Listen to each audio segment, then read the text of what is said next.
A seguir, vocês podem acompanhar uma conversa que eu tive com o Fernando Fan.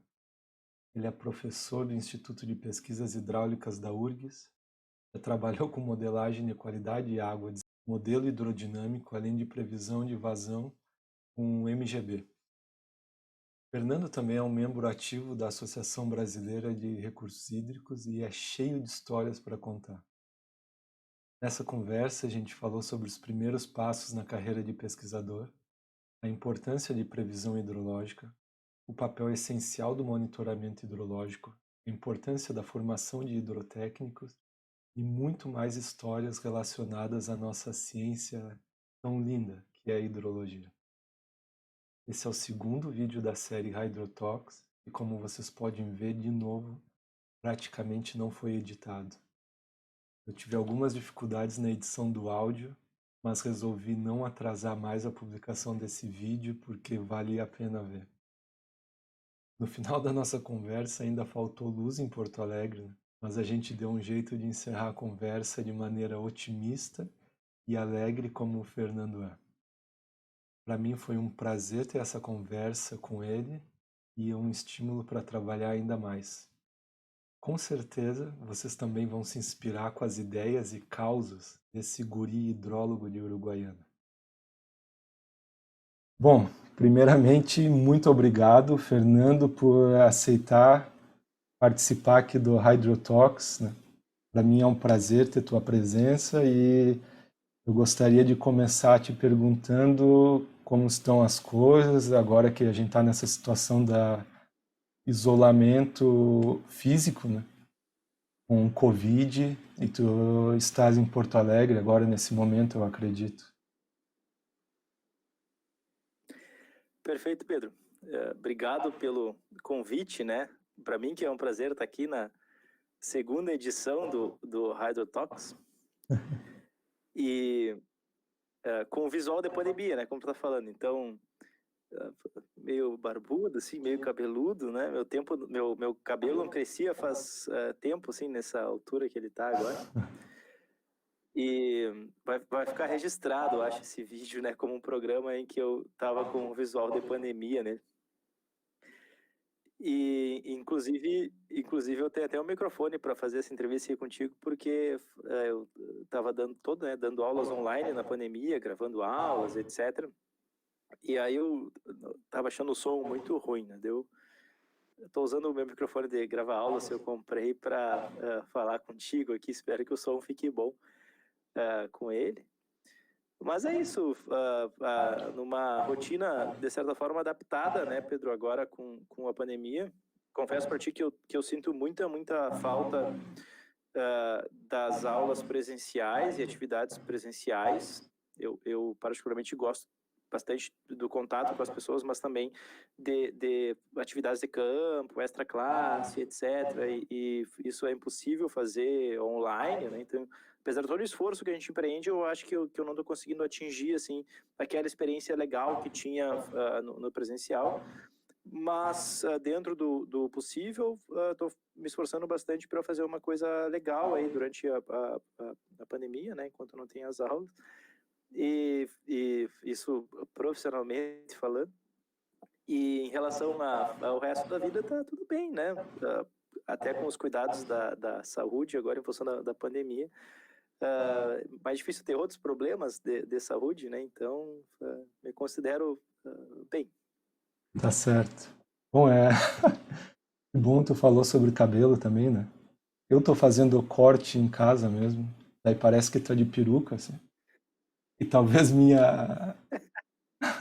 uma das grandes motivações, além de falar com um monte de gente amiga e interessante, assim, tenho que gravar antes de ficar completamente careca, né? Então aqui eu só colei uma Cara, franja, assim. eu tô feliz por isso. Eu também, né? Acho que o destino vai ser inevitável ser careca, né? Esse era pra ser um papo sobre hidrologia, a gente falou sobre careca. Mas. ah, então vamos aproveitar então, né? Enquanto dá. Tem que levar o destino no peito, né? Bom, Isso. a minha primeira pergunta, então, falando sobre levar o destino no peito e talvez suando meio como Noel Guarani, né? como que um guri de Uruguaiana abandona a margem esquerda do Rio Uruguai e vai virar professor de hidrologia no IPH. Não sei se traindo o Rio Uruguai e pegando Jacuí, Guaíba, como é que é?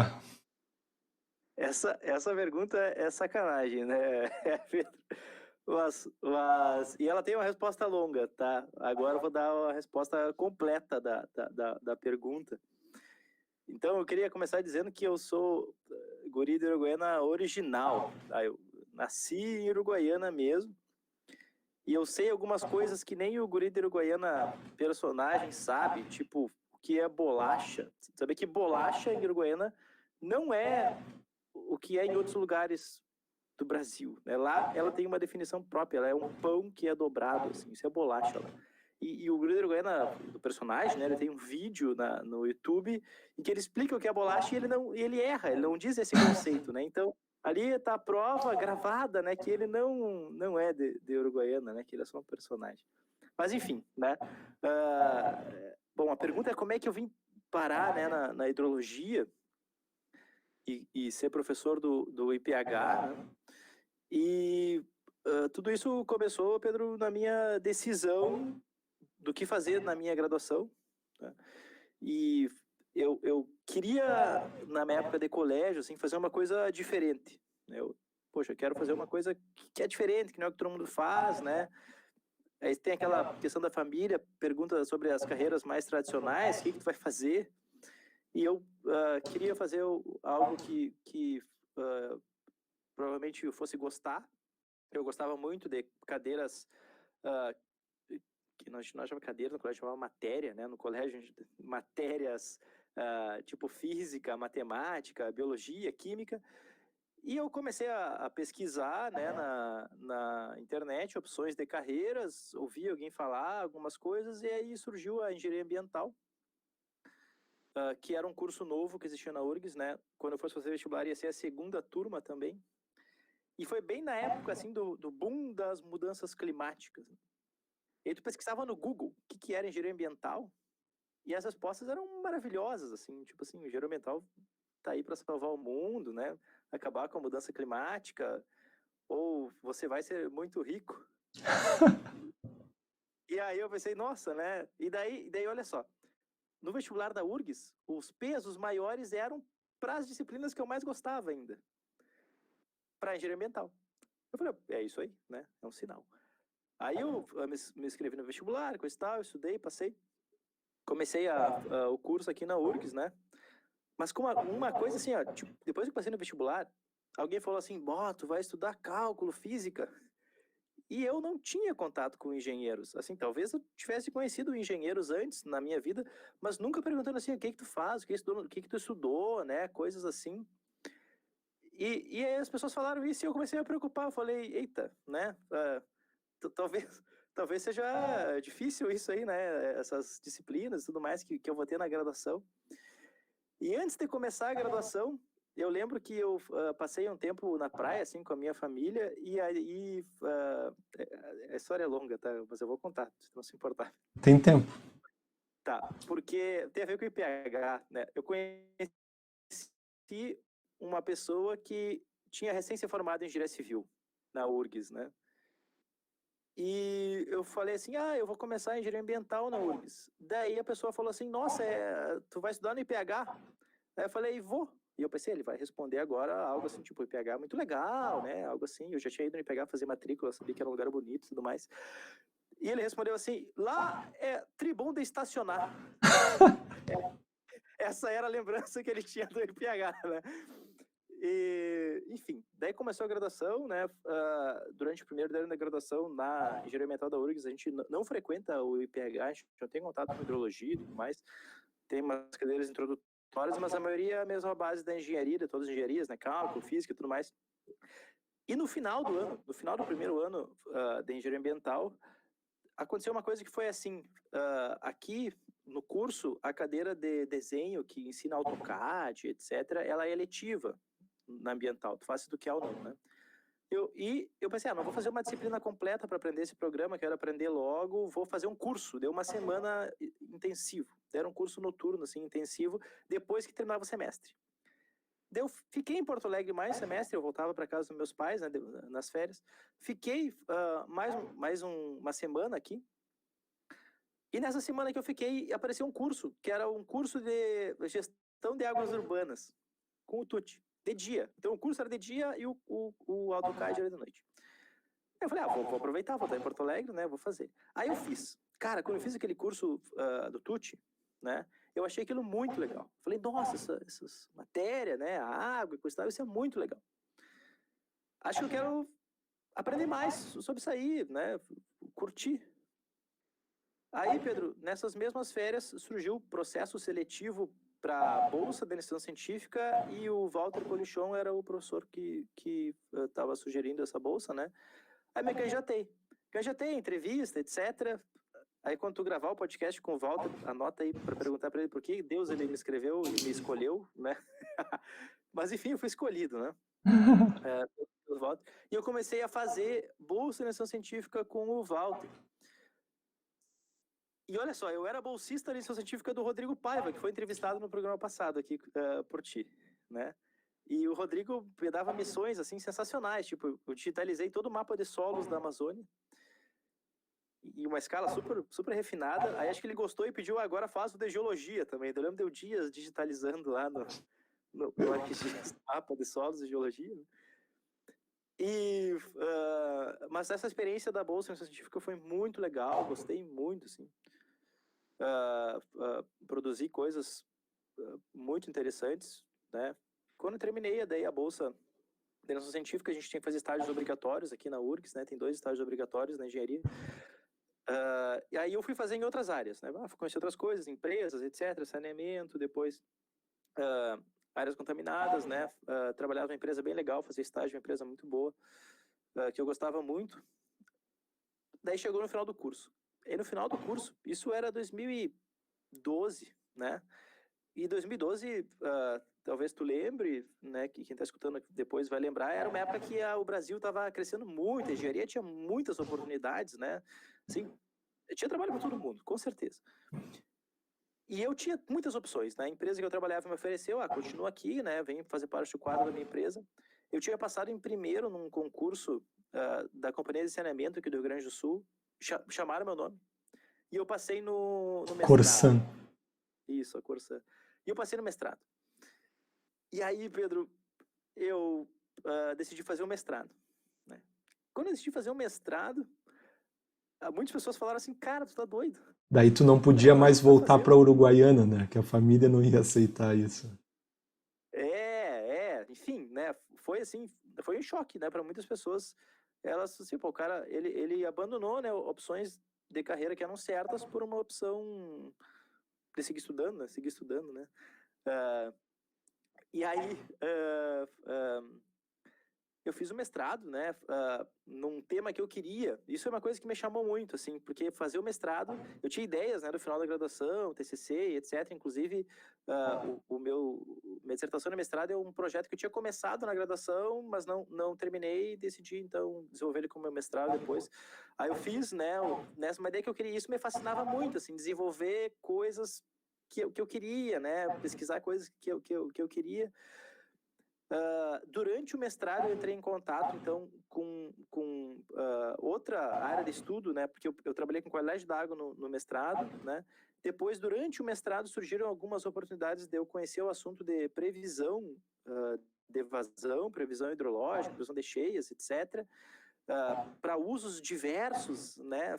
Tinha várias demandas da sociedade, né. Inclusive desde a gestão assim de cheias em reservatórios até relacionados a sedimentos, reservatórios, limpeza de sedimentos, reservatórios, daí que eu entrei em contato com sedimentos também um pouquinho. Esse assunto daí gostei muito, né, no mestrado, aí por oportunidades e tudo mais fui estudar isso no doutorado. Aí no doutorado trabalhei, né, diferentes estudos de caso, aplicações, previsão e tudo mais. Terminei o doutorado e trabalhei de professor substituto na URGS um tempo, dava aula para agronomia, engenharia da produção, era divertido.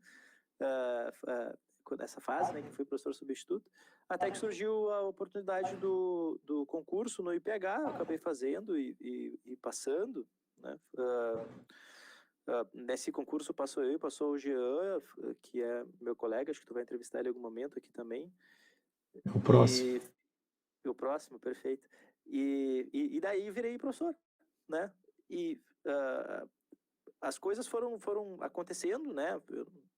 Eu não vou dizer que tudo sim foi planejado, né? As oportunidades foram aparecendo, eu fui fazendo coisas que eu gostava, né? Que eu me empolgava.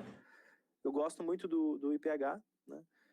E aí tô aqui agora, né? Dando essa entrevista. Claro, aconteceram várias outras coisas, a gente pode conversar nesse caminho, né? Eu dei um resumo, o resumo ficou comprido, mas esse é o resumo, né?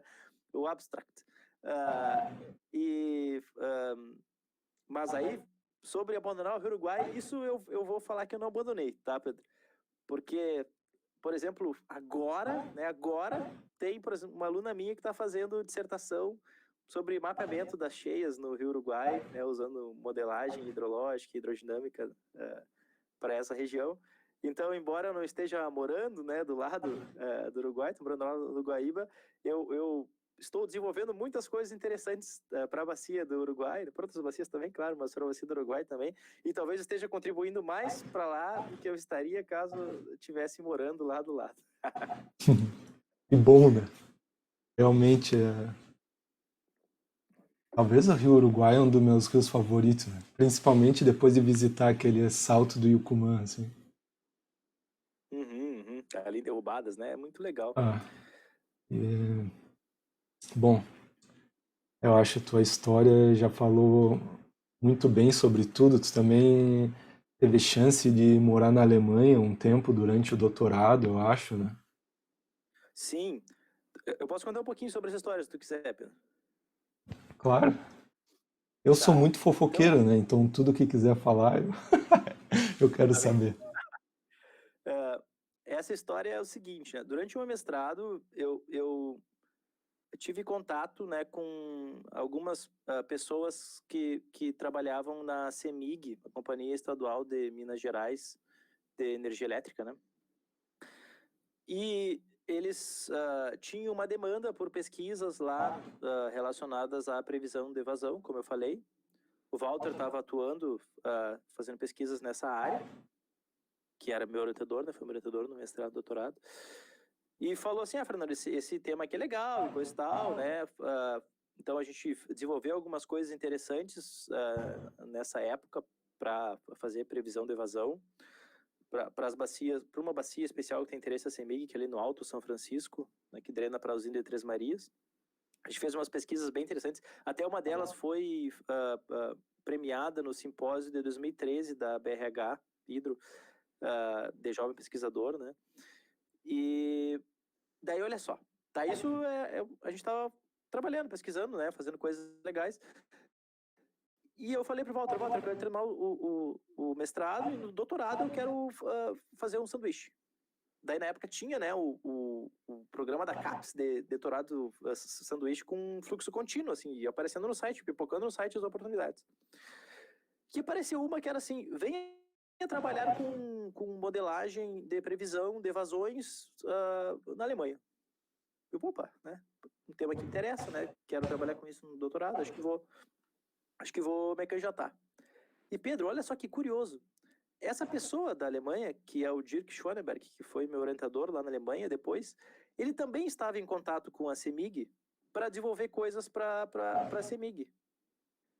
Então existia uma conexão entre todo mundo, né, que era o interesse e as pesquisas nessa área. Aí eu, quando me candidatei para essa vaga, foi meio que fechou todas, digamos assim, né? Porque eu era uma pessoa que conhecia coisas e tinha interesse nesse assunto e já estava trabalhando um pouquinho, e ele precisava de alguém, né, que fosse trabalhar nesses assuntos. E ambos todos conheciam o pessoal da CEMIG, né, e os problemas de pesquisa interessantes que tinham lá.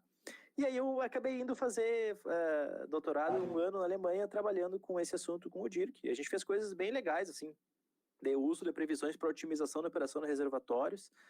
Então, por exemplo, Três Marias, a gente bolou modelos de otimização para otimizar a geração de energia sem comprometer a cidade de Jusante, que existe lá, que é Pirapora, em relação à ocorrência de cheias, né?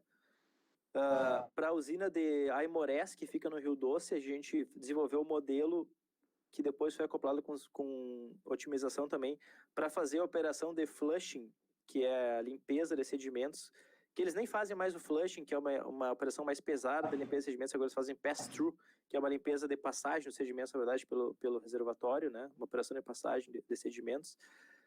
Então a gente fez várias coisas legais, assim, encaixou bem, né? Então são algumas coisas do destino também, né, que operaram positivamente. E aí, posso seguir falando? Claro. Tá.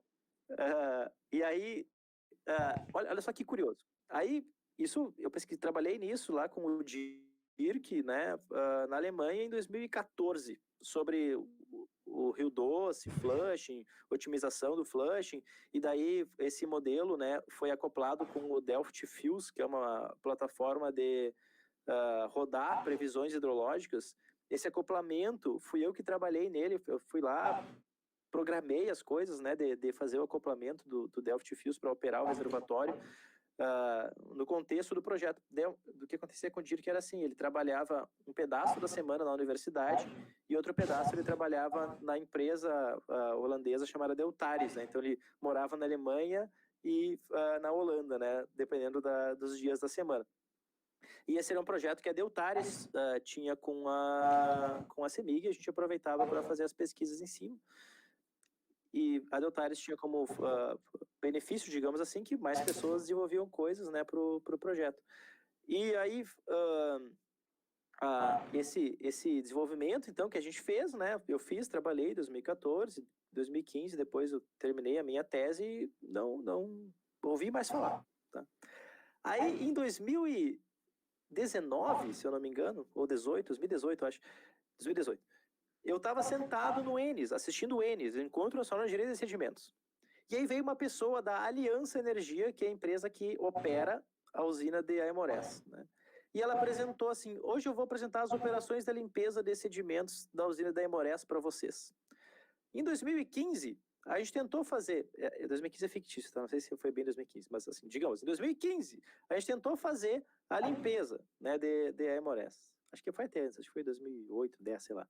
Mas a gente rebaixou o reservatório e não veio uma cheia para a gente fazer a operação de limpeza. Aí a gente ficou 10, 15 dias com o reservatório vazio, sem gerar energia, perdendo dinheiro fora, até que veio uma cheia e a gente conseguiu encher ele de novo, dar uma limpadinha no sedimento e foi isso aí. Mas foi muito ruim, né? Depois, em 2018, sei lá, 17, né? A gente conseguiu fazer um flushing perfeito. Ele mostrou um gráfico que era assim, o rebaixamento do reservatório acontecia e simultaneamente a vazão ia subindo, né? Eles até brincaram que se tu plotando o cota-grama do reservatório versus o hidrograma, parecia uma boca de cabra, assim, porque eu ficava uma boquinha aberta, assim, né? E eles falaram, foi perfeito. Isso aqui foi graças a esse modelo de previsão que a gente tem aqui na nossa usina. E eu sentado na plateia e falei, nossa, isso aí foi um negócio que eu fiz, né? Então foi muito legal, foi muito gratificante para mim essa apresentação. Eu nem falei nada com a pessoa depois, provavelmente ela nem me conhece, ela, né, me viu lá. Mas eu achei muito legal, Pedro, porque foi um desenvolvimento que eu fiz lá no meu doutorado, pesquisei, mostrei como é que era, né? Como é que funcionava e tudo mais. Mas aparentemente depois, graças ao projeto lá da Deltares com a CEMIG, né, que teve esse intermédio com o Dirk, que eu fiz a minha pesquisa, né, graças a isso, né, eles estão operando agora esse sistema de previsão lá e com isso eles conseguiram fazer as operações deles de forma bem otimizada, né. E aí foi isso. Então, essa é uma história curiosa. Eu acho que esses podcasts é pra gente contar histórias curiosas. Sim, sim. Não falta, né? História tua, na verdade, mas eu acho que tu tocasse num ponto muito importante agora, né? Eu estava pensando em falar depois, é sobre a distância entre a teoria e prática. Daí como que, por exemplo, lá na Alemanha tem um cara trabalhando na universidade, ao mesmo tempo na Deltares, que é uma empresa de consultoria, e um monte de modelo e estuda planejamento de recursos hídricos e outras coisas pelo mundo inteiro. E a mesma pessoa trabalha na universidade, está aplicando, parece muito rápido, aquele conhecimento está chegando muito rápido, e por acaso, através de um contato na Alemanha, parece que esse conhecimento também chegou rápido na prática no Brasil. Mas eu andei lendo ultimamente, parece que brasileiro, ainda quanto mais estuda, tem mais desconfiança do que é estudado na universidade, assim, desconfia de como a teoria vai ser utilizada na prática, e tu já deve ter escutado milhares de vezes que na prática é diferente e não é bem assim. Então, eu queria aproveitar, porque eu acho esse tema é muito importante. Então, como fazer a teoria chegar mais na prática mais rápido, né? E como que na prática pode ser diferente, né? Eu não sei, para mim isso é meio estranho, assim. Tá, perfeito, Pedro. Assim, ó, eu acho esse assunto bem sério, tá? Ah, por quê? Porque minha visão, né, enquanto professor das disciplinas que eu atuo e coisas que eu pesquiso, eu entendo que exista um certo distanciamento da prática e da teoria, mas ele não é tão grande assim, ele não é um abismo, tá? E esse distanciamento está se encurtando cada vez menos. Tá? Eu vejo colegas meus, pessoas que estudaram comigo na graduação e na pós-graduação, né? E agora como professor, pessoas que foram meus alunos também, indo para posições dentro do mercado de trabalho, tanto a área pública ou a área privada, e essas pessoas exigem, ó, estado da arte no desenvolvimento dos projetos, tá? Eu quero tu dê o melhor modelo, o melhor monitoramento, a melhor distribuição de dados, né? Por favor. Então, eu acho que isso está se encurtando bastante. Né? E agora, vou dividir então a minha resposta em dois, tá? Vou falar primeiro dessa questão de como o nosso conhecimento que a gente gera na universidade, então, está avançando dentro da prática, digamos assim, e depois eu vou falar da interação universidade e sociedade, tá? Então, começando por esse distanciamento então, que eu já estou falando, eu vejo, olha só, vou dar para ti um exemplo, tá? A gente desenvolveu no IPH 2014, 15, né? O Diogo Buarque publicou uma versão do modelo MGB que simula sedimentos, tá? MGB SED. Esse modelo é bem legal, né? Ele consegue gerar, então, para grandes bacias, transporte, produção de sedimentos e tudo mais. Similar ao que o modelo SWAT faz. Muita gente usa o modelo SWAT. E esse modelo SWAT, ele tem talvez uma desvantagem, tem outras vantagens, mas uma que é um pouquinho maior, que é o MGB-SED, ele permite que tu simule planície, inundação e tudo mais, que o SWAT não permite.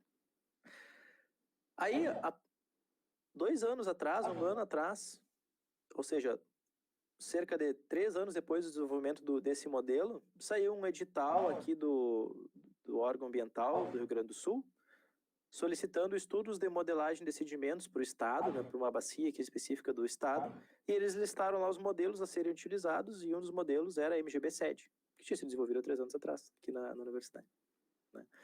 Então não tem como dizer que não está curta a distância. Eu não vi se tinha algum edital entre 2015 e 2018 que não teve MGB-SED, mas esse que eu vi, né, tá tendo. E o MGB-SED foi usado depois, de fato, né, dentro desse estudo. As pessoas que fizeram o estudo, de fato, utilizaram o MGB-SED dentro do estudo, que foi uma coisa desenvolvida aqui, né, dentro da URGS. Outras coisas, assim, sala de aula, coisas que eu ensino, né? Eu vou dizer para ti que eu não escuto muito isso. Professor, isso não é feito na prática, né? Talvez eu questionasse meus professores sobre isso quando eu fiz a graduação em alguns momentos, né? Mas agora eu não vejo meus alunos me questionarem isso, tá? E talvez seja um pouco pelo jeito como eu também explico as coisas, né? Eu tento colocar, assim, isso aqui é um jeito de fazer, isso aqui é outro jeito de fazer, isso aqui é melhor, né? Então, você vai usar essas ferramentas aqui, que são mais complexas, ou essas aqui que são mais simples. Não sei te dizer, Pedro, mas eu não sei não sei dizer qual é a causa, digamos assim, mas não tenho esses grandes questionamentos nas disciplinas que eu dou, né? E tenho visto o nosso conhecimento entrar cada vez mais dentro outro exemplo que eu vou dar para ti. Eu tenho um colega e amigo meu, se chama Rafael Kaiser, né? Rafael Kaiser, ele fez graduação comigo, foi meu colega no mestrado e no doutorado depois, e ele é um cara que desenvolveu um sistema de análise de lançamentos e captações de água numa bacia hidrográfica. Tá? Ele desenvolveu esse sistema no mestrado, no final da graduação, mestrado. Se tu vai olhar planos de bacia pelo Brasil, ele fez vários planos de bacia no Brasil foram desenvolvidos com o uso do sistema que ele fez. E é um sistema, Pedro, que tu entra no site do grupo de pesquisa HGE, ali no IPH, e tu baixa, e tu pode usar. Né? Ele faz balanço hídrico e etc. na bacia, balanço TQ90, propaga consumo de água e tudo mais. E ele está sendo usado muito. E esse não foi 3 anos que não entrou nisso, foi tipo meses entre o desenvolvimento e começar a ser aplicado a rodo por empresas de consultoria, engenharia e tudo mais. Então eu vejo bastante proximidade, na verdade, entre o que está sendo desenvolvido e o que está sendo aplicado, né? Talvez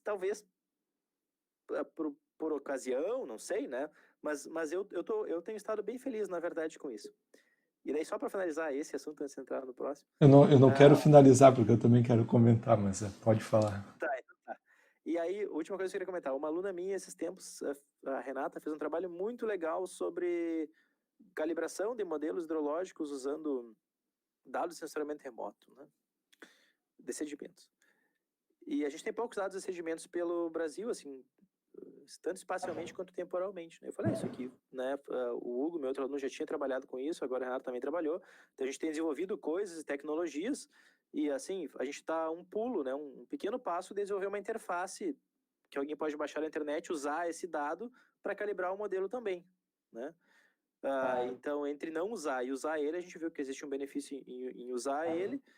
No momento que a gente disponibilizar isso, eu acho que várias pessoas vão poder utilizar. Daí a Renata falou assim, mas eu pesquisei isso que poucas pessoas vão usar, não é uma coisa tão importante. Eu falei, Renata, assim que a gente fizer ferramentas e disponibilizar isso, as pessoas vão começar a usar. E aí, termos de referência de órgãos ambiental vão pedir assim, não, o modelo tem que ser calibrado com os dados de campo, né, que são fundamentais sempre, né, não dá para deixar de ter, mas complementados com dados de sensoramento remoto. E assim a gente vai levando, né, vai expandindo e mostrando que é possível fazer e levando o estado da arte da nossa pesquisa também para aplicação. Mas aí, teu comentário, Pedro. Justamente, eu acho que isso é caso de sucesso, assim. E também, como eu conversei com o Rodrigo antes, tem uma vantagem que vocês formam muita gente. Então, vocês também estão em contato com muita gente da área que está trabalhando com isso, e daí tiveram aquela formação muito sólida, entendem o que tem que fazer, entendem quais as limitações de cada metodologia. E quando eles estão trabalhando em algum órgão ambiental, eles podem exigir alguma metodologia que esteja dentro das limitações aceitáveis, ou também quando eles forem para alguma empresa de consultoria, eles podem rapidamente usar aquele conhecimento ou a formação sólida mesmo que eles tiveram com vocês e aplicar em projeto, né? Então, claro, eu acho que esse é caso de sucesso. E daí, mas é nesse caso curioso como que a gente sempre tem que ficar justificando qual que é a importância da universidade, né? Para mim também é muito curioso assim. A gente tem que justificar a importância da educação, e o que parece que o que a gente está fazendo na universidade é desconectado com a realidade, mas para mim, como assim? Justamente a gente está estudando a regra da realidade, né? Isso. Pedro, essa constatação para mim é uma coisa que eu penso às vezes, né? Assim, a gente pega as universidades, né? URGS, UFSC, outras universidades que a gente conhece, principalmente as públicas, né? Pega os rankings, né? Quem faz mais pesquisa? Quem é os mais lembrados, etc, né? Os melhores. tá lá em cima, tá sempre em cima nos rankings, né? Como que alguém fala assim, universidade não serve para nada, tá nos melhores rankings, né? Primeira coisa. Segundo, esses casos que eu relatei para ti, né? Assim, eu relatei para ti, sei lá, 5% dos casos que eu podia relatar, tá? E são todos casos de tipo geração de novos conhecimentos, novas tecnologias, etc., que estão sendo bem importantes, né? Para a gente no contexto geral da engenharia, dos recursos hídricos, do meio ambiente, órgãos ambientais e consultorias, etc., né? E aí, finalmente, e essa eu escutei uma outra vez, quando a gente estava numa outra crise hídrica de São Paulo, né? Aí tinha um colega meu de trabalho aqui no IPH, um outro professor, que eu não sei quem é, não lembro, tá? Mas eu lembro que ele estava numa mesa redonda, e aí ele não tinha sido convidado para falar até então, né? E daí, conversa vai, conversa vem, e daí alguém assim, agora a gente vai perguntar aqui pro professor, e a universidade que não tá fazendo nada? Aí ele assim, peraí, né? Como assim? Para começo de conversa, todo mundo que está aqui sentado na mesa comigo, que tem formação, que é graduado na área, cursou uma universidade, né? Eu não consigo não estar fazendo nada, né? Para começar a conversa, a gente formou todo mundo que está aqui sentado, né? E agora que eu vou começar a falar o resto.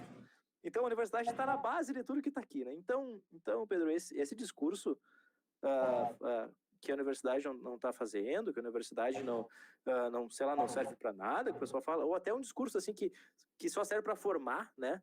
Que não serve para fazer pesquisa, que não faz extensão, que não faz desenvolvimento. Isso para mim é uma coisa absurda. A pessoa tem que estar cega, entendeu? Ela tem que falar assim, eu não vou ler, não vou ver nada, daí tu fala isso, né? Senão tu não pode falar. Sem contar É que sem contar o problema do Cantareira, eu acho que tem artigo na WRR, né? Talvez anos 80, eu acho, já falando da limitação do sistema. Ou seja, avisando 30 anos, realmente. né? Artigo, se eu não me engano é Gerson Kelman, não lembro agora. Sim, então, a pesquisa, as universidades já tinham previsto há não sei quantos anos, né? Enfim, né? É assim, é deplorável, é inaceitável que alguém fale assim, universidade, o que a universidade está fazendo, né? O que ela faz, né? Pelo amor de Deus, pesquisa no Google 5 minutos e tu vai tu vê milhares de coisas. Tem outro ponto importante também, que é tipo a história de sucesso. Bom, um monte de história de sucesso assim, mas foi para, quer dizer, fosse para Alemanha, né? Não sei, 2015, agora não lembro mais também. 2014. 2014. E daí, aquilo é algum dinheiro de convênio, certo? Investimento, mas é com alguma visão, algum projeto da nação, algum projeto de investimento de longo prazo. Mas eu vejo, já vi muitas vezes com amigos ou alguém, né, tá bebendo no bar, assim, daí fala, vai lá viajar com dinheiro público, assim, né? Primeiro, isso não é viagem de passeio, é trabalho, certo? Outra coisa, a gente tá indo lá porque faz parte de um projeto, a gente vai talvez doar um pouco do nosso tempo, doar tecnologia, mas a gente vai pegar a tecnologia, assim. Então, por acaso, essa tecnologia chegou pela Alemanha, né? Mas tinha também conexão com talvez o dinheiro que não foi tanto investimento, porque aluno para ir viajar com o doutorado de sanduíche é que come pão com queijo todo dia, assim, né? Então, não é tanto Sim, dinheiro, né? Mas não é tanto, né? é, eu gostaria de entender como passar para as pessoas, assim, realmente parece que é muito investimento, porque a gente está vendo uma coisinha, né?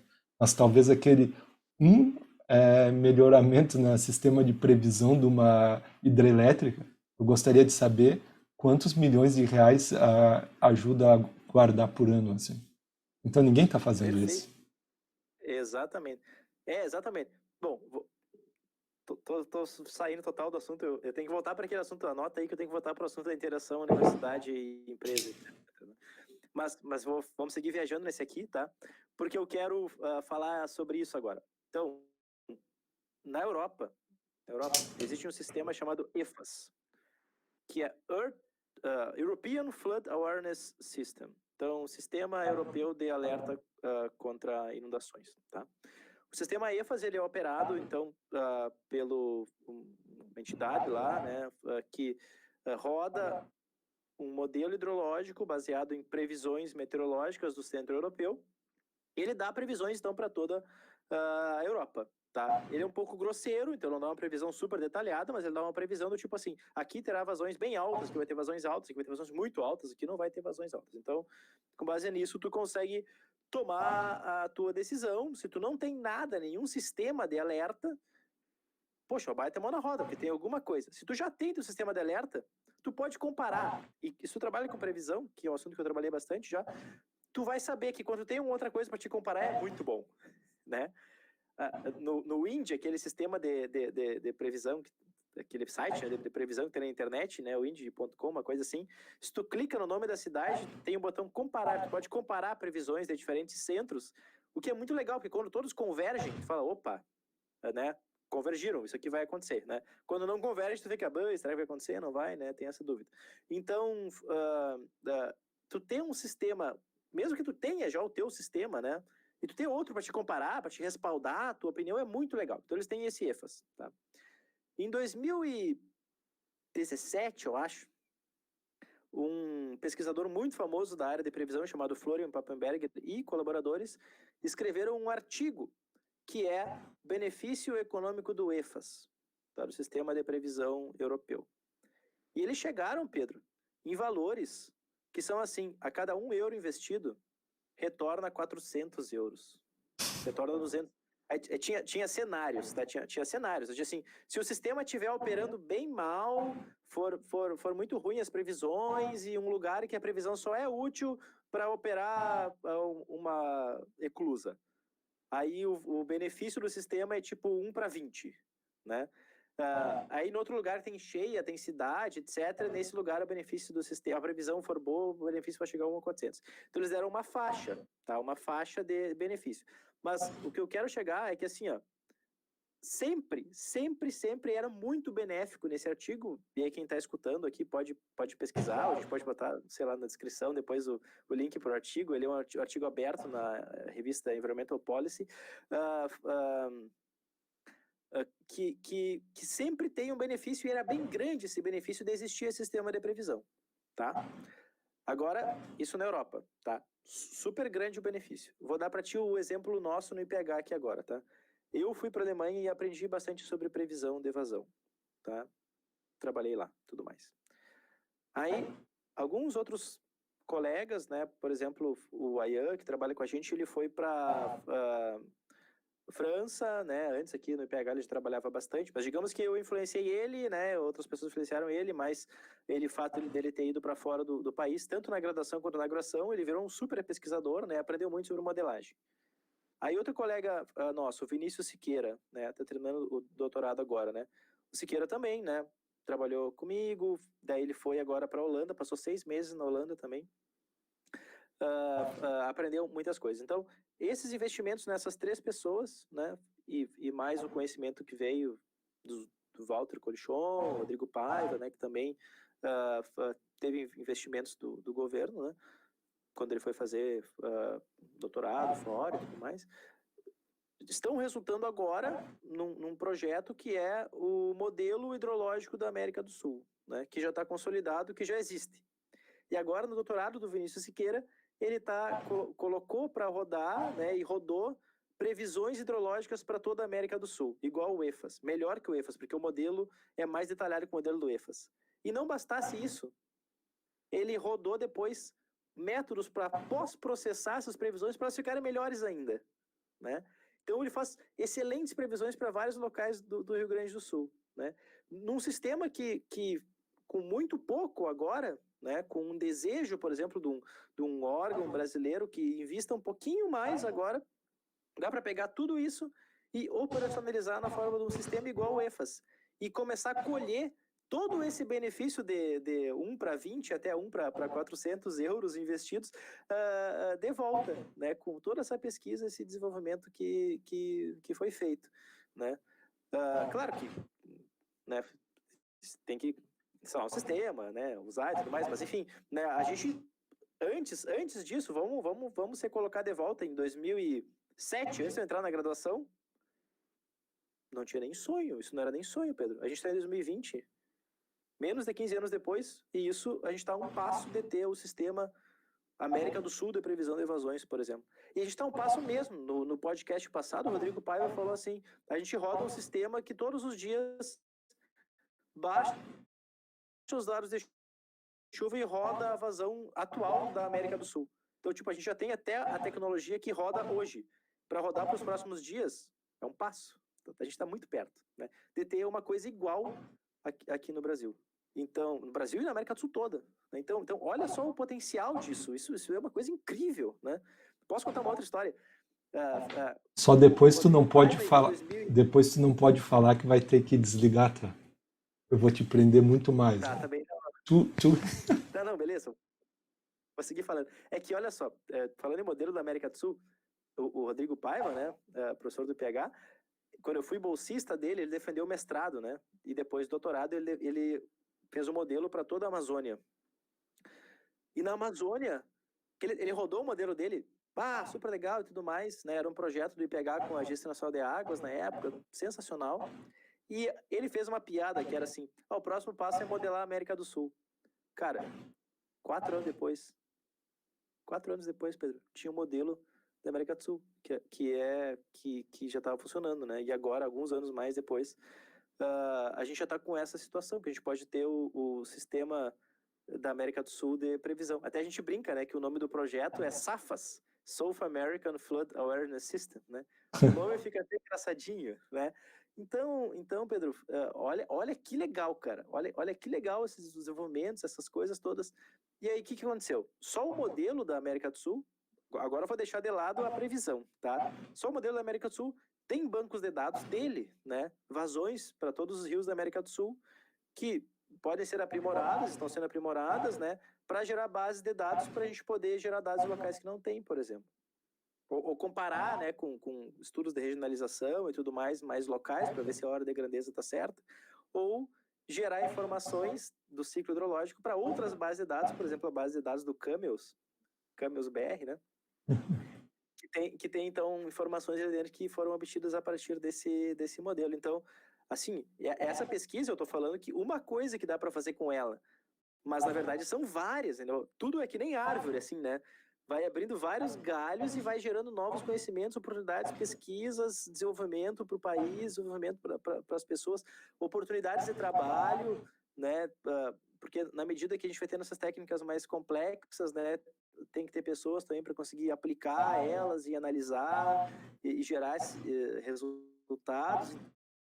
Então, assim, do meu ponto de vista, esses investimentos são inquestionáveis, né? Esses benefícios são inquestionáveis, isso é incrível. Eu vejo, às vezes eu olho para as pessoas que trabalham, né, comigo, e eu penso assim, nossa, que coisas incríveis as pessoas fizeram, né? Que lugar incrível que eu trabalho, que pessoas incríveis que eu trabalho, né? Dá vontade de abraçar cada uma delas e falar assim, tu é incrível, né? São coisas tão legais. Só não pode abraçar no Covid, né? Agora tá feia a coisa. Eu não preciso de convencimento para achar que a hidrologia é a ciência mais importante do mundo, né? Mas sempre que eu converso, talvez com vocês, daí eu fico tô mais certo ainda, assim. Realmente é incrível. Eu concordo e eu eu também compartilho com toda a tua empolgação, assim, né? Legal. Outra coisa que parece, talvez é meio loucura ou meio obscuro, assim, né? Não sei o que é, mas na verdade é uma consequência óbvia, tá? Mas parece aquele poder da palavra, tá? Eu não quero falar nada que eles autoajuda nem nada disso, assim. Mas eu acho incrível isso que tu falou, né? Sobre o Rodrigo, assim. Ele fala, próximo passo é tal, de brincadeira. Eu também já fiz algumas vezes, tipo, próximo passo é não sei o quê. Vamos escrever aqui, ó, o que a gente vai fazer é tal. E de repente, outro ano, a gente já está fazendo isso. Parecia que era brincadeira, sabe? Então, aquela importância da ciência, eu acho, assim, a importância desse tipo de trabalho que às vezes é meio classificado como é teoria e não tem nada a ver, tem tudo a ver com a realidade, mas também simplesmente por a gente entender, a gente já chegou até aqui, o que falta, a gente sabe claramente o que falta, e a gente fala brincando, né? Próximo passo é tal, assim. E de repente, nada é impossível, né? Todo mundo que está trabalhando no mundo inteiro é um monte de ser humano, assim, de vez em quando careca, né? Sei lá, normal que nem a gente, sabe? O Então, cabelo, né? cabelo mal cortado, etc. Camisa amassada, né? Deixa eu amassar. Deixa eu puxar para hidrologia isso e coisas, né, que eu trabalhei. Sabe que o primeiro mestrado que eu orientei, ele surgiu de uma coisa que foi assim, ó, a gente estava programando dentro do modelo o método inercial, né, de propagação de vazões em trechos de rio, que é um hidrodinâmico um pouquinho mais simplificado que as equações de Savenant. E aí, a gente programou dentro do MGB e coisa e tal, e aí alguém falou assim, vamos rodar, vou trazer agora para o Guaíba, que tu perguntou aqui, né? Vamos rodar para o Guaíba, para ver se fica bom, porque o Guaíba é um local, digamos assim, que tem muita discussão, né? Tem briga, que a gente chama de rio, a gente chama de lago, né? O Guaíba. E vamos rodar para o Guaíba para ver como é que fica. Aí alguém falou assim, não, mas se dá para rodar para o Guaíba, dá para rodar para toda a Laguna dos Patos, que é uma laguna, que eu nunca viu, enorme, que fica na costa do Rio Grande do Sul, que a gente chama de Costa Doce, inclusive, e é bem legal para fazer stand-up paddle e outros esportes aquáticos. Indico, né, quem quiser vir fazer turismo nessa região. Aí, Pedro... Aí Não é a assim, maior laguna de água doce do mundo, alguma coisa assim? cara, Ou é a isso é só maior mania de gaúcho? lagoa, assim, ó, em inglês... A pessoa que fez esse levantamento escreveu em inglês, tá? Ela escreveu assim: It's the largest choked lagoon in the world. Isso significa que é a maior laguna estrangulada, né? Então, a gente interpreta isso como sendo a maior laguna que tem uma saída apertadinha, né? Estrangulada na saída. Não sei exatamente como ele chegou nessa classificação, mas é uma laguna muito grande, muito importante. E aí, Pedro, aí alguém falou assim, nossa, isso aqui dá para rodar com dá para rodar uma laguna dentro do modelo, né? Aí eu falei assim, então vamos botar o vento, né? Vamos botar o efeito do vento. Cara, quando a gente está simulando dentro do mesmo modelo que faz balanço de água no solo, está fazendo vento na laguna. E ficou legal, ficou bem legal, né? E a gente chegou com conclusão assim, do trabalho, né? Não foi a principal conclusão, mas uma das conclusões foi que o que a gente precisaria de dados de vento para fazer previsões de níveis em Porto Alegre, onde eu estou agora. Por quê? Porque as grandes cheias de Porto Alegre, elas dependem também da influência do vento. Então agora, sim, dando um passo que foi um passo de curioso, digamos assim, vamos rodar, a gente sabe e tem a tecnologia para fazer um bom modelo de previsão de cheias para Porto Alegre, por exemplo. E consegue dizer daí se vai ou não, depois de chuvas e etc., acontecer uma cheia similar que aconteceu no passado, a cheia de 1941, que foi uma cheia enorme, né, que motivou muita proteção de cheias na cidade e tudo mais, né? Então essa cheia, ela depende da vazão que vem lá de outros rios, de bem longe, depende do vento e tudo mais. É um sistema super complexo e a gente, seguindo a nossa curiosidade, né, diversão, pergunta, vamos fazer isso, vamos fazer aquilo, quando vê a gente está com toda essa tecnologia, todo esse ferramental na mão e consegue dar esse passo também. É possível para a gente dar esse passo e gerar esse conhecimento, né? Claro que agora eu vou fazer uma ressalva bem importante, né? Que isso depende muito de dados observados também, né? Então, eu diria que a gente precisa muito investimento em dados aqui no Brasil e em geral. A gente precisa valorizar muito o dado hidrológico coletado in situ e tudo mais, né? Eu trabalho bastante com modelos, eu sei a dificuldade, a gente tenta criar técnicas, né, para subverter, né, essa necessidade, mas eu reconheço muito, né, a importância do dado observado. Ele, para mim, é um dado muito, muito importante, e é por isso também que eu milito e trabalho bastante, né, nessa causa, digamos assim, de técnico em hidrologia, dados observados e tudo mais. Faço bastante campo com os alunos na graduação e tudo mais. Esse é muito bom também que tu comentaste, né? A importância de dados, talvez a gente pode ir para algo que realmente eu já queria te perguntar mesmo. Então, como o Rodrigo falou, eu acho que também aconteceu um pouco contigo, também aconteceu comigo. Quando a gente vê um modelo rodando, colorido e onda subindo e descendo, a gente fica muito impressionado e aquilo é bem empolgante, né? Mas depois de um tempo a gente também pensa, esse modelo é cheio de limitação e talvez uma das principais limitações é exatamente a gente não sabe nada sobre o sistema que a gente está mexendo. Não sei qual a profundidade do solo, não sei quanta água está armazenada, eu não consigo nem medir chuva direito, nem medir vazão direito, etc, etc, etc. Então, com o tempo, talvez não é que a gente se desencanta com o modelo, né, mas também a gente pensa, a gente tem que melhorar outras áreas, assim. E já falou um pouco sobre a importância, como tu fala, ensina os alunos, leva alunos para campo e a importância disso. Então, se poderias falar um pouquinho mais sobre realmente a vida de professor no IPH e porque tu trabalhas com um monte de, não somente aquela aula para a graduação, sei lá, da engenharia ambiental, engenharia civil, não sei exatamente que curso, mas também para curso técnico, que é algo muito importante que tem o IPH, né, que forma técnico em hidrometrista, ou técnico em hidrologia, né? Isso, tecnologia. Tá,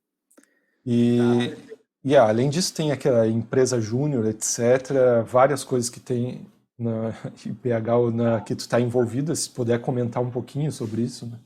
tá, são vários temas. Eu É a vida vou do direto por IPH, um né? e aí tu vai anotando aí o que faltar, a gente vai falando depois, tá? Ah, bom, Pedro, eu vou começar então para a questão das pesquisas, tá? Que é para fazer um gancho que a gente vinha falando até agora, tá? Eu acho muito legal quando a pessoa, se ela a pessoa não vai fazer uma pesquisa mais prática, assim, de campo e etc., vou trabalhar com modelos, né? Pelo menos a pessoa tem que conhecer esse local, né? Então, por exemplo, o Hugo, meu orientado de doutorado agora, quando ele veio fazer o mestrado, né?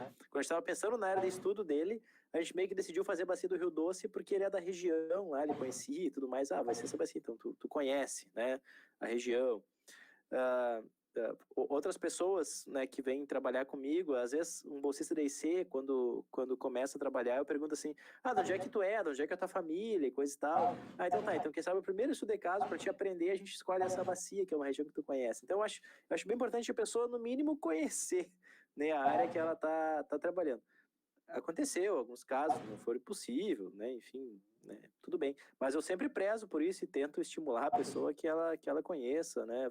A região, conheça o rio que ela está trabalhando. E aqueles números, né, que estão lá no hidrograma, no Excel, façam algum sentido quando ela pense no rio e tudo mais, tá? Bom, na graduação, né, eu acho providencial, assim, eu cada vez mais acho ruim a pessoa ter pouco contato com o campo, a pessoa tem que conhecer, tem que ir para campo. Eu estou sofrendo muito nas aulas EAD, a gente não poder ir para campo com os alunos.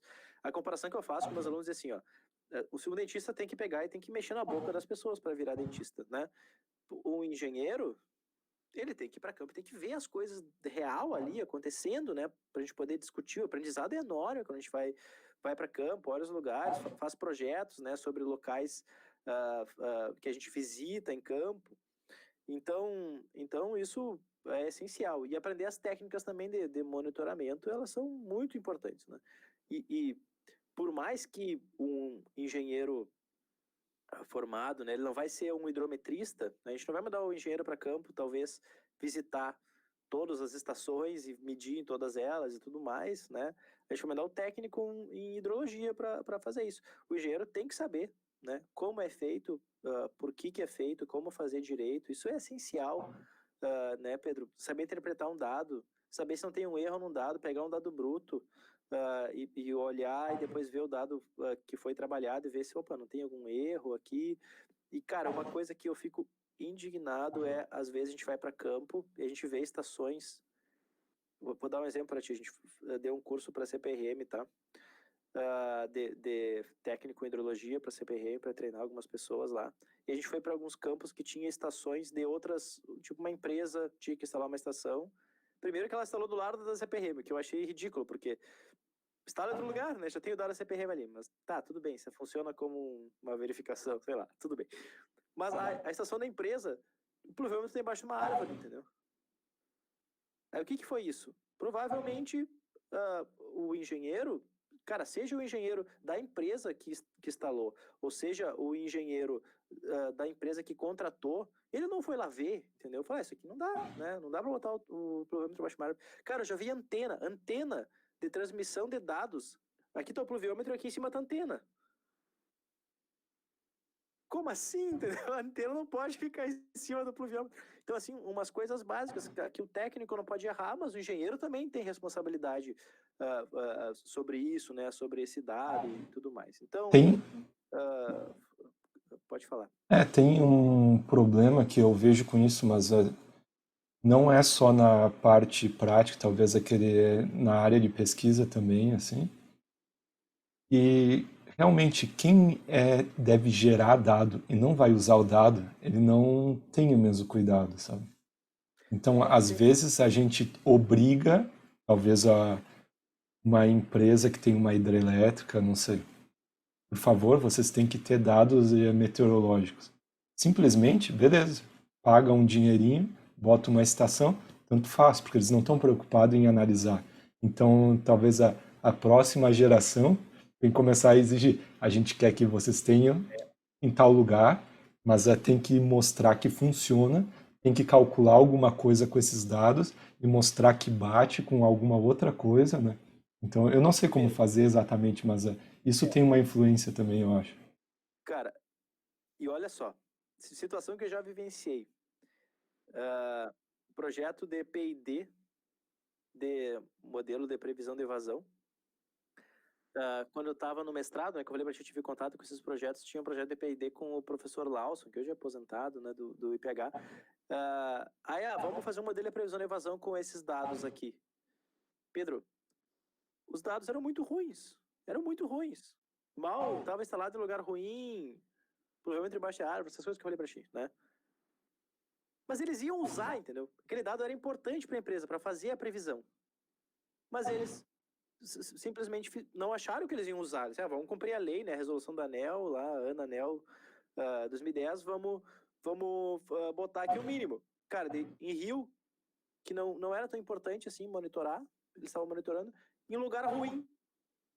Aí não servia, entendeu? Então, tipo, a empresa estava perdendo, a previsão podia ser muito melhor se eles tivessem feito instalações em locais decentes. Cara, isso é uma coisa para ti, se tu entra agora no sistema de telemetria da ANA, o online, muitos dados telemétricos de chuva, que é mais fácil de tu conferir, porque tu pode comparar com um acumulado de um dado de satélite, uma coisa assim, são lixo, estão muito ruim, né?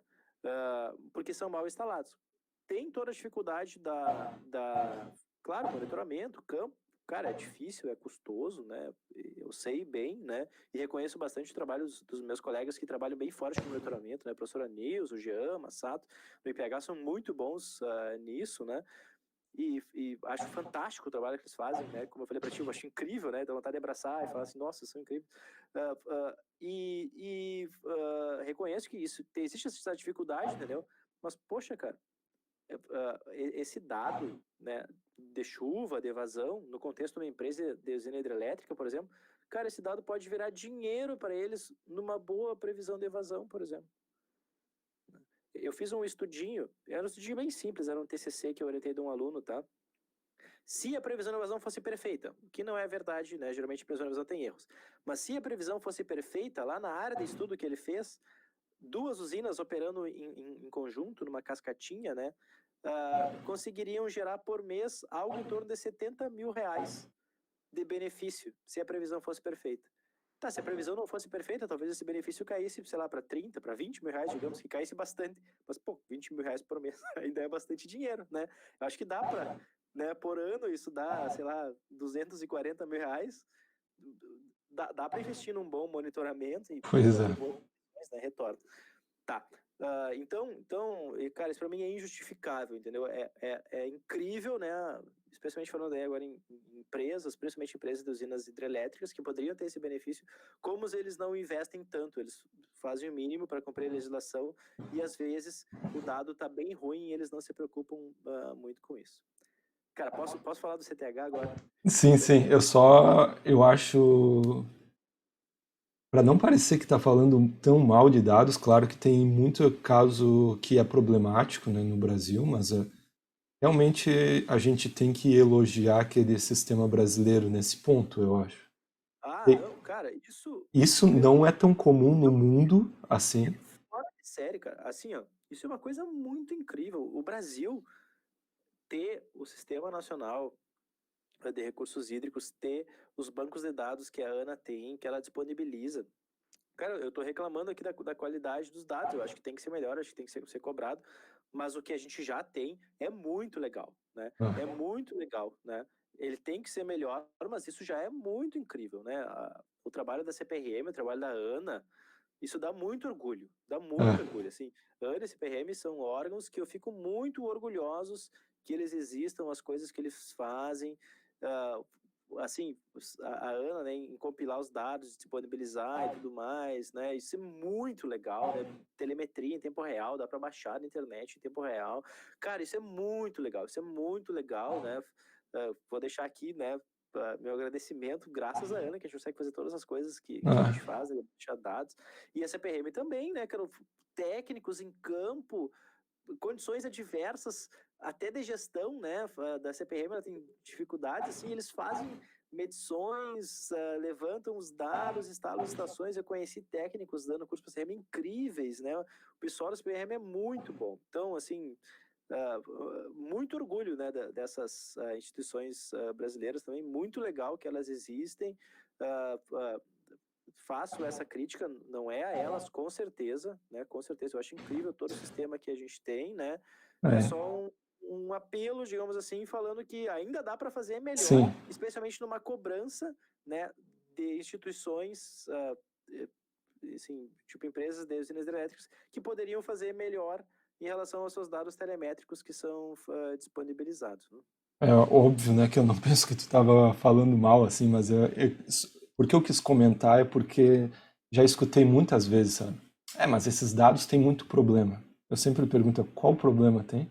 Então me mostra, né? E também tem outra situação que é quando a gente talvez tenta publicar fora, daí parece aquele é dado de terceiro mundo, né? É difícil as pessoas acreditarem, sabe? Mas a gente trabalhou no Camels, né? Tem trabalhado bastante com os dados da ANA, assim, e a gente vê balanço hídrico, vê a mudança entre chuva e vazão é bem coerente, tem muita coerência espacial. Claro que tem defeito em um lugar ou outro, mas aquele banco de dados que a gente tem, eu acho incrível mesmo. Então, de alguma maneira, a gente tem que estimular aquele uso e realmente, se quer falar que tem algum problema, as pessoas devem apontar os problemas para a gente ajudar esse tipo de órgão a melhorar, assim. Com certeza, com certeza. Não, assim, muito, muito orgulho, Pedro. E assim, eu já trabalhei, tipo, a CMI, que eu falei pra ti que eu fiz meu doutorado com dados dela, excelentes, assim, excelentes, muitos dados bons, né? Então não é todo mundo, assim, né, que tem problemas de instituições mais locais, né? E as nossas instituições CMI, ANA e CPRM, né, são incríveis. E Então, no mundo inteiro tem que se perguntar, né, quantos países disponibilizam tudo da maneira que tem no Brasil, assim. isso, exatamente. Não, cara, isso é uma coisa fantástica. O corpo técnico da ANAS tem pessoas muito boas. Nossa, o pessoal lá é muito fera, né? Assim, é uma coisa que eu sinto bastante orgulho, Pedro, da CPRM, da ANAS, são instituições, órgãos que eu sinto muito orgulhoso das coisas que eles fazem, né? Assim, a gente está falando assim das pesquisas e coisas que a gente já fez, né? Mas tudo isso depende do esforço do pessoal da CPM e da ANA que disponibilizaram essas bases, esses bancos pra gente. Senão não ia ter nada, né? Talvez eu e tu a gente não tivesse sentado aqui agora. Sim. Estivesse fazendo outra coisa agora porque a gente simplesmente não deu certo na cardiologia porque não tinha alguns dados pra gente fazer, né? A nossa pesquisa, sei lá. Então, tudo isso que eu falei e que eu falei de coisas boas que podem ser construídas na universidade depende desses dados, dessas informações que foram disponibilizadas e eles são fundamentais, né? Eles são fundamentais. Beleza, então a fala sobre outra coisa que talvez tu tenha orgulho, que é a CTH, né? Tá, o CTH, perfeito. Então, no IPH, quando eu entrei, né, como professor. Vou falar um pouquinho antes. Quando eu era aluno, né, tinha sempre uma turma no IPH lá que tava sempre junto, assim, né, e tava o tempo todo lá. Eu ia só de vez em quando fazer as disciplinas lá, e eu fazia minha bolsa, né, e eu via aquela turma lá, eu pensava, quem são essas pessoas, né? Aí um tempo depois alguém falou, esse é o curso técnico em hidrologia. Eu saí do vestibular, eu achei que eu não tinha passado. E uma pessoa entregou para mim um folder e falou assim, vem fazer o CTH então, se tu não passou. Aí no fim eu acabei passando e eu não fiz o CTH, mas o CTH, eu li o folder, era curso técnico em hidrologia, venha estudar, né, recursos hídricos, meio ambiente, etc. E achei legal, eu pensei na época, pô, vou fazer esse CTH aqui caso eu não passe na URGS, faço um curso técnico. Acabei passando no vestibular, né, fiz engenharia e não fiz o CTH, daí fiquei sabendo que ele existia e tudo mais. Alguns professores durante a graduação falavam bastante nele, né? O professor Lawson, que eu comentei, ele foi meu professor em uma disciplina, ele falava muito no CTH. E quando eu entrei como professor, parte da minha carga horária era dar aula no CTH, nosso curso técnico em hidrologia. Cara, e eu comecei a dar aula no CTH, Pedro, e aí eu achei muito legal, porque o CTH tem várias coisas que são muito legais. Uma delas é a formação rápida, é 1 ano de curso e mais meio ano de estágio obrigatório que a pessoa faz numa empresa ou algo assim. Hidrotécnico é muito requisitado, então não era difícil conseguir estágio. E aí a pessoa ganhava o diploma. Então, em 1 ano e meio, a pessoa se formava. E, Pedro, eu vi histórias incríveis. Assim, uma pessoa uma vez falou assim, eu trabalhava de caminhoneiro, mas eu não podia mais viajar, tanto assim, não queria mais viajar. Aí eu vendi meu caminhão. Com o dinheiro da venda do caminhão, eu vou me sustentar esse ano, porque aula de manhã e de tarde, puxado, né? Vou me sustentar esse ano, quando terminar o curso eu consigo outro emprego. E essa pessoa conseguiu outro emprego. Tipo, ela estava trabalhando, hoje trabalha numa empresa de hidrometria, hidrologia, etc, né? Outra pessoa falou assim, eu era garçom e agora eu fiz, né, economizei dinheiro, vou fazer o CTH, sei lá, vou morar com a minha sogra esse ano e depois eu vou... Sacrificou. Exato. Então, assim, umas histórias muito legais, assim, por causa da formação rápida, então algumas pessoas buscavam ele, pessoas que não buscariam uma graduação Claro. né, mais longa, mas elas conseguiam buscar eles, né, e também por causa da formação. A gente ensina no CTH, né, como fazer uma pessoa que é especialista em medir e obter dados hidrológicos. Então, medição de evasão é muito forte, medição de sedimentos é muito forte, né, cadeiras de hidrometria, desculpa, fluviometria a gente chama cadeira, e sedimentometria. Topografia é muito forte no CTH, no levantamento topográfico. Eu tive a oportunidade de atuar com o professor da parte de topografia do CTH também, então muito puxado. Então o pessoal sai super bom em topografia, algumas pessoas vão trabalhar com topografia, tipo viram topógrafo, em vez de virar técnico em hidrologia, porque isso saem fortes. Daí a gente ensina outras coisas, tipo limnologia, monitoramento costeiro, hidrometeorologia, né, pluviômetro, etc. Equipamentos utilizados para medição, né, então tem a disciplina de instrumentação, então tem várias disciplinas, todas sempre com um caráter bem prático, né, hidráulica, né, conceitos básicos de hidráulica e tudo mais. Então a pessoa sai com uma formação bem sólida, de base, assim, em recursos hídricos, hidrologia, para não cometer aqueles erros que a gente comentou no campo, de instalar o pluviômetro embaixo da árvore, né? E muito boa na parte prática. A gente passava uma semana em campo, que a gente ia para campo, da URGS tem uma fazenda do pessoal da agronomia, né? Onde tem os experimentos, as aulas práticas da agronomia, a gente ia para lá, passava uma semana lá nas férias de inverno, né? Os professores, em vez de tirar férias no inverno, iam para lá, ficavam lá embaixo da chuva, do frio, com os alunos dentro de um barco, ensinando a fazer batimetria, ensinando a fazer topografia, e fazendo coisas lá no campo. E então a gente formava, né, essas pessoas que tinham muita facilidade de conseguir trabalho, né? O CTH tem uma alta empregabilidade, né? Então quem quer mesmo trabalhar com tecnologia, fazendo o curso, né, conseguia trabalho. Mas esse curso, infelizmente, em 2018, se eu não me engano, ele teve questões burocráticas dentro da universidade, que a universidade, teoricamente, tem que dar aula de graduação, não de curso técnico, né? Então, ele está meio que preso nessas questões burocráticas agora. A gente, um grupo de professores do IPH acredita que a gente pode reabrir ele imediatamente, outras pessoas acham que tem que resolver mais algumas questões, mas a nossa expectativa é conseguir reabrir, conseguir dar aulas no CTH breve, né, de volta, porque ele é um curso fantástico e a gente forma essa pessoa especialista em fazer monitoramento, coleta de dados hidrológicos, né, e estudos dessa linha.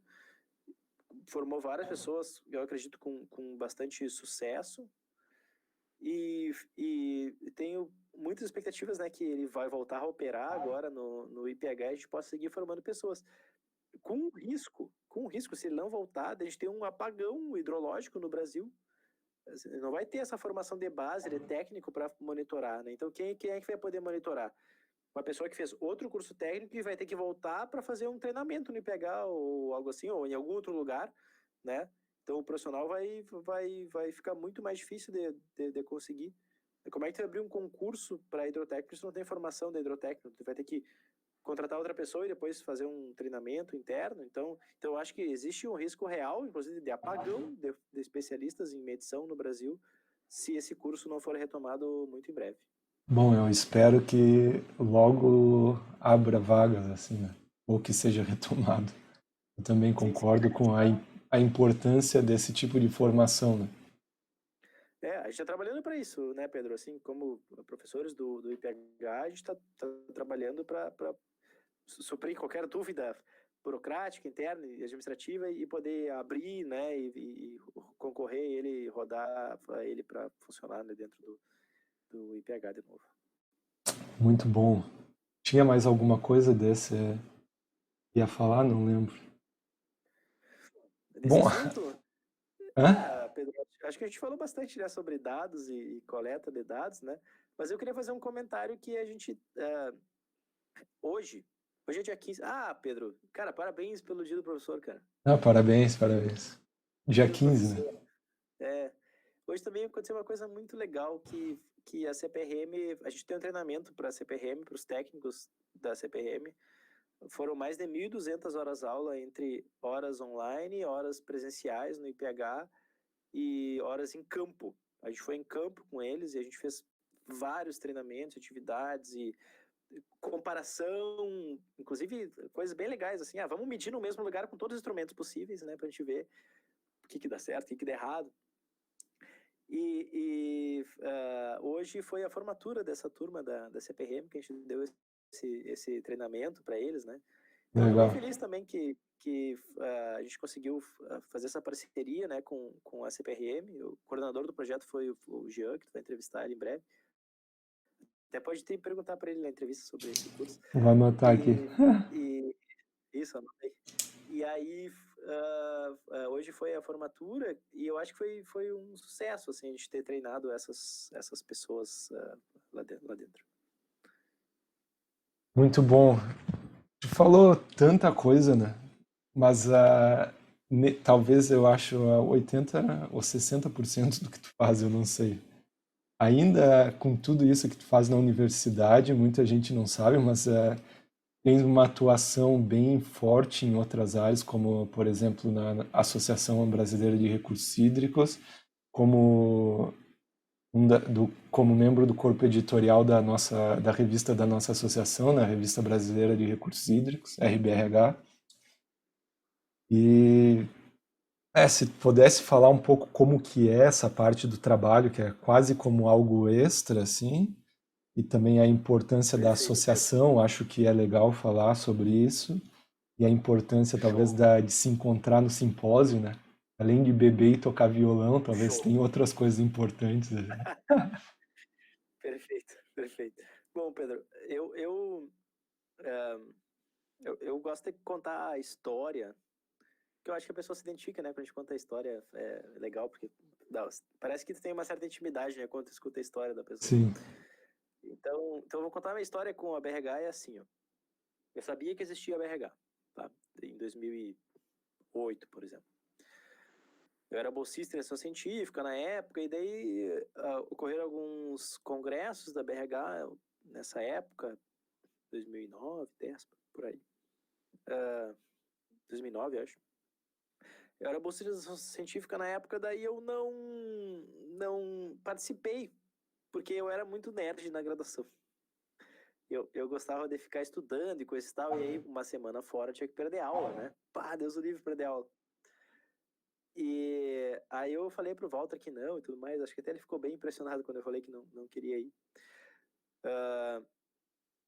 Aí, Pedro, 2011 eu não estava tão dentro do círculo dos recursos hídricos, né, e produzindo, porque eu estava naquela formatura, estágio, né, não estava trabalhando tanto dentro da área, não fui no simpósio da BRH, e meu primeiro simpósio da BRH foi em 2013, que foi em Bento. Eu acho que é mesmo, meu. Primeira vez que eu fui. Ó, beleza. Foi o primeiro, né, aqui em Bento. E nesse simpósio aconteceram várias coisas incríveis, né? Por exemplo, né, a festa, jantar e encerramento foi o melhor, eu acho que eu já fui na vida, né?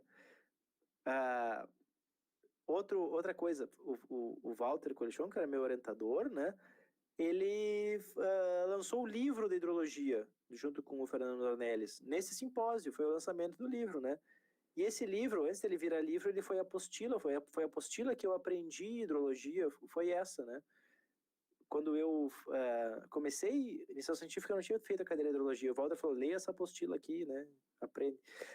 E depois ele trabalhou em cima e coisa e tal, né? E fizeram um livro. Ele lançou esse livro, né? E para mim foi muito marcante. Pô, o teu orientador tá lançando um livro de hidrologia, né? E nesse simpósio, eu também ganhei o prêmio de jovem pesquisador da BRH. Era só um prêmio na época, né? Era só uma pessoa. Então, foi muito legal, foi mágico, assim, esse simpósio para mim, né?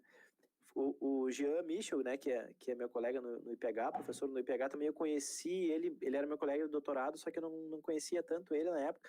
Nesse simpósio, ele tinha ganho o prêmio antes, parece, em 2011, né? E aí tem aquela apresentação lá que tu faz para concorrer ao prêmio e tudo mais.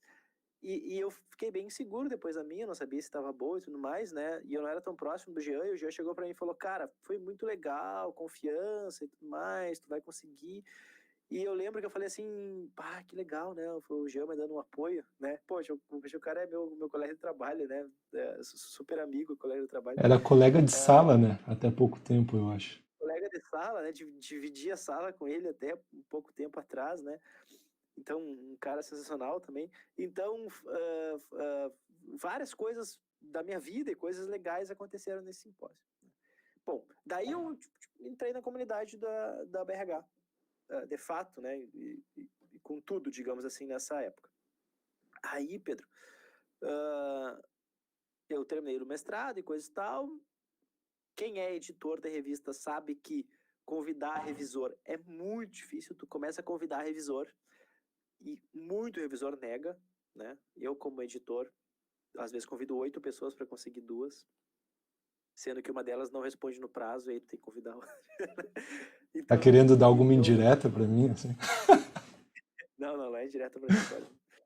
Aí, Pedro, porque não é ter convidado mais, né? Não, tô brincando.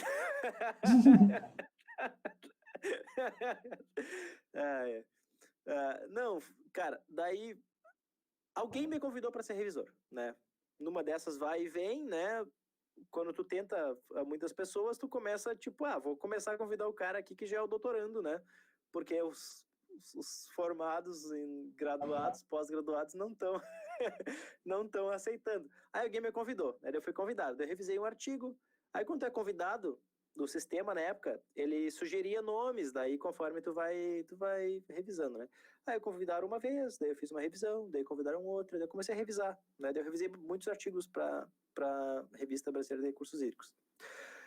E aconteceu uma coisa que foi assim, reformulação na associação, com a entrada da revista no Web of Science, Cielo e etc., existiu a necessidade de reformar o corpo editorial e não ter mais editores muito concentrados no sul e sudeste do Brasil. Estavam muito concentrados. Aí eles reconvidaram os editores, né, pelo Brasil. mudaram o corpo editorial da revista, e o professor Massato foi convidado para ser o editor do Sul, digamos assim. O Massato, acho que trabalhou 2 semanas de editor e falou assim, nossa, eu não aguento mais.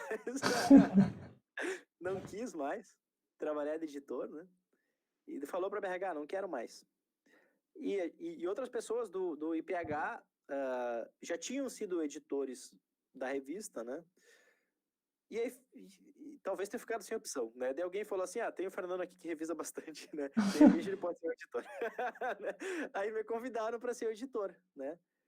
E eu aceitei, óbvio, né? Eu falei, nossa, né? Isso é muito legal, né? Eu tinha entrado como professor no IPH, recém-entrado, eu acho. E me convidaram para ser editor da revista, né? Da Revista Brasileira de Recursos Hídricos. Aí eu aceitei, uma honra enorme, né? Virar editor. Aí trabalhei como editor, sempre me esforçando bastante, assim, né? Para fazer as coisas como editor. E em 2000 e... deixa eu ver, 2019 é o simpósio, 2017, quando o Adilson Pinheiro, então, virou presidente da Associação Brasileira de Recursos Hídricos, o Cristóvão Escapolatempo virou o editor da revista, e aí tinha o André Chardong, que era o editor executivo da revista, e ele falou assim, pessoal, eu vou me dedicar a outras coisas na vida agora, não vou poder seguir com esse compromisso. E alguém falou assim, o Fernando pode ser o editor executivo. Aí me convidaram para ser o editor executivo da revista. Que a minha função, então, quando eu trabalhava com o Cristóvão, era ajudar ele a avaliar os artigos, se eram compatíveis com a revista e tudo mais. Né? Aí depois, agora, o Cristóvão foi virar vice-presidente da associação, né? E o Adilson voltou para ser editor executivo editor-chefe da revista. Mas eu continuo nessa posição de editor executivo. Isso foi uma conversa que a gente teve no último simpósio, que lá em Foz, né? Que foi assim, o Fernando pode seguir trabalhando como editor executivo e outras pessoas, né, do corpo editorial são mantidas, porque existe um projeto em andamento na revista, que foi toda uma mudança da revista para publicar em inglês, novas normas de publicação, novo template da revista, né, para mandar o artigo. Então várias coisas estavam em andamento. Então, se mudasse, todo mundo ia perder, né? Então eu continuei com essa função. Então eu faço a função de editor executivo da revista agora e de editor da revista também, que convida os revisores e tudo mais, né?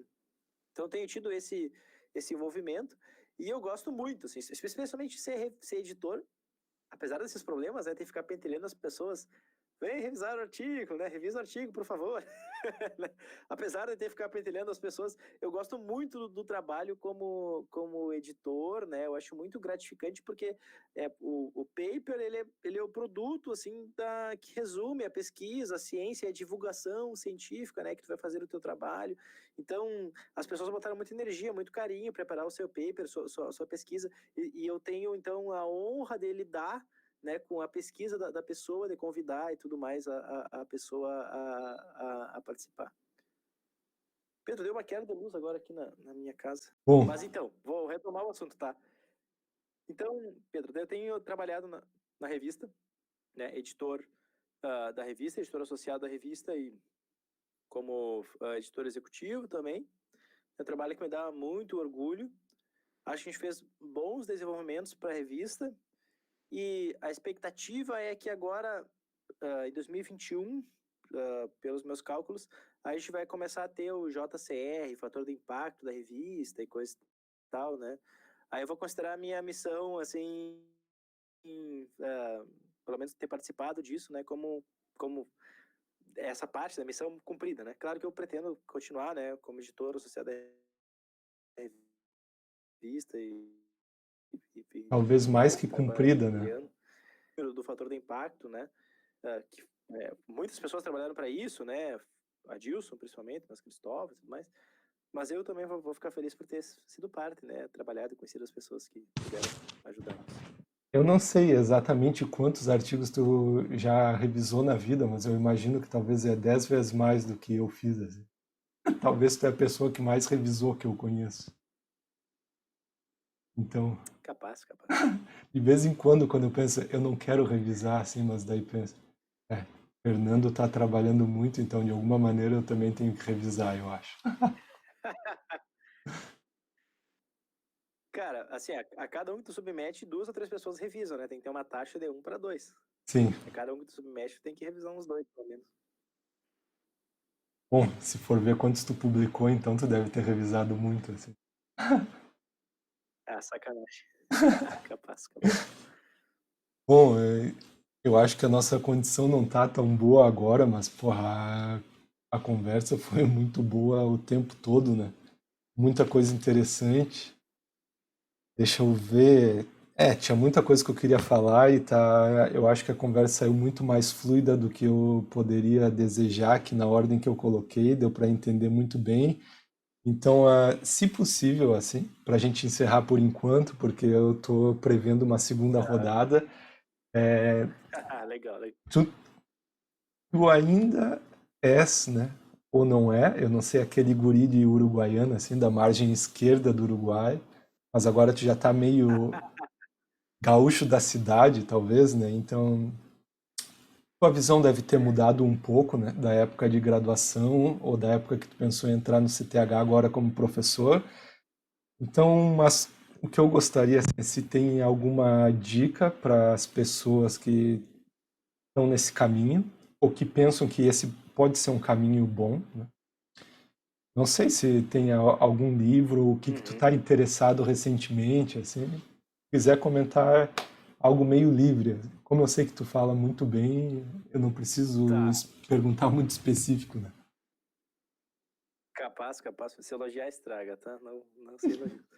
Mas, cara, olha só. Eu tenho, assim, eu tenho um conselho. Não sei se é um conselho. Na verdade, esse é o conselho, assim. Eu não acredito em conselhos do tipo assim, faça essas 5 coisas, 5 passos e você vai ser rico e famoso, entendeu? Isso pra mim não faz nenhum sentido, porque se fosse isso funcionasse, então bastasse que todo mundo fizesse a mesma coisa, todo mundo ia ser rico e famoso, então não faz nenhum sentido, Sim, né? Mas eu acredito numa outra coisa que é assim, se tu tem uma coisa que tu gosta muito, que tu acha muito legal e que tu faz isso com paixão, né? Isso te emociona, né? Então é isso que tu tem que fazer, né? É esse o caminho que tu tem que seguir.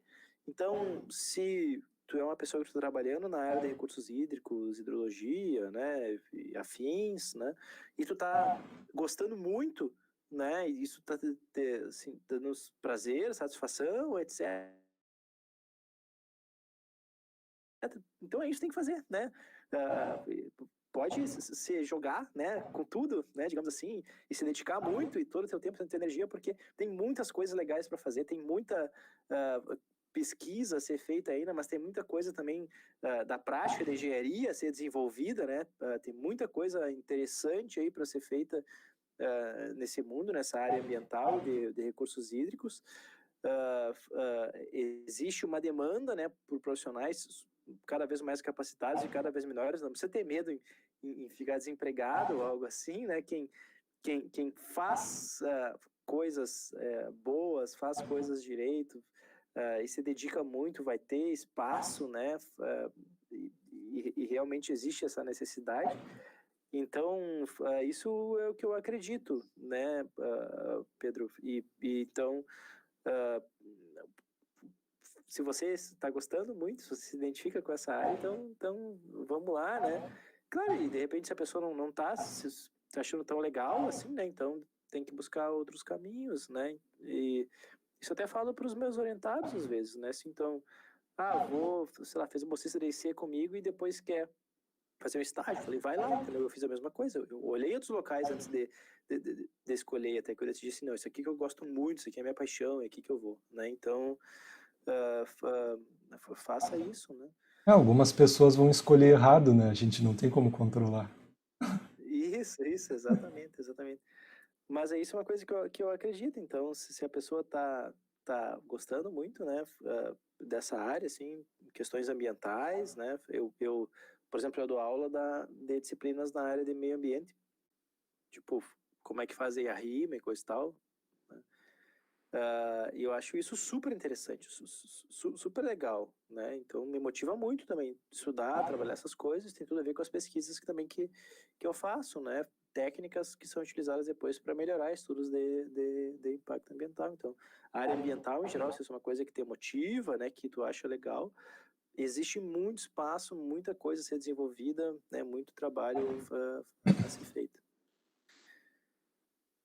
Talvez o que eu complementaria, tu tem tanta coisa boa, mas não quer dizer que não tem dificuldade também, né?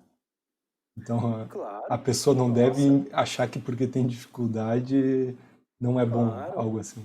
É Eu normal. tô falando assim, se você dedica, entendeu? Mas vai ter bastante trabalho, óbvio. Vai ter que, vai ter que aprender várias coisas, né? Tem que aprender várias coisas. Mas tá aí, né? Se outras pessoas aprenderam, tu também consegue aprender, consegue desenvolver, consegue fazer coisas super interessantes. Bom, muito bom, Fernando. Para mim é um prazer, né, te encontrar, nem que seja virtualmente, assim. Eu espero que logo a gente possa se encontrar pessoalmente. Eu também fiquei feliz que está bem, né, bem de saúde, isso é muito importante. Quem sabe logo, né, talvez no próximo SBRH a gente se encontre e discutir mais ciência, ou até lá tu se encontre virtualmente de novo, né? Talvez na Verdade, próxima vez verdade. tu pode tocar violão e cantar Balseiros do Rio Uruguai, assim. Cara, olha só, Pedro. Antes de terminar, tá? Teve várias coisas que eu falei pra ti. Anota aí que eu vou falar depois e a gente não falou, né? Então, vou ficar te devendo, tá? Assim, ó, eu juro que não fui eu, nem contratei ninguém pra derrubar a chave ou algo assim, tá tudo escuro na rua lá mesmo, tá? Ó, aqui fica jogado pra fora, tá tudo escuro. Mas, cara, tem muitas coisas legais que a gente pode falar ainda, então eu espero uma oportunidade futura, cara. Adorei, né? Adorei participar aqui e espero uma oportunidade futura a gente poder conversar mais e discutir mais. Bom, Espero muito que esse bom. episódio do nosso podcast fique legal também. Talvez eu tome uma cerveja na próxima. É verdade. Eu já tô no Beleza, escuro então. aqui. Beleza, muito obrigado, Fernando. Feito, Pedro. Valeu, Valeu. cara. Até mais. Tchau. Tchau, tchau.